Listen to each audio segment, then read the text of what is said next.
আমি জাতীয় পতাকা হাতে নিয়ে শপথ করিতেছি যে আমি মানুষের সেবায় সর্বদা নিজেকে নিয়োজিত রাখিব এবং দেশের প্রতি অনুগত থাকিব। দেশের একতা বজায় রাখিবার জন্য সর্বদা সচেষ্ট থাকিব। আমি আরো প্রতিজ্ঞা করিতেছি যে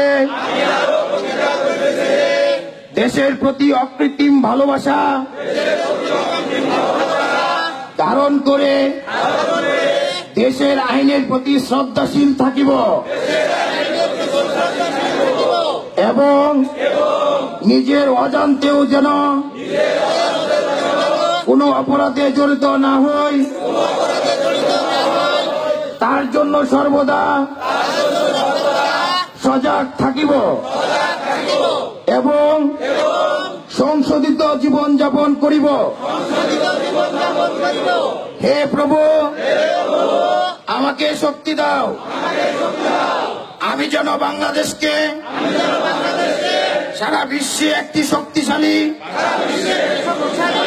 এবং সমৃদ্ধশীল রাষ্ট্র হিসেবে গড়ে তুলতে পারি। আমিন।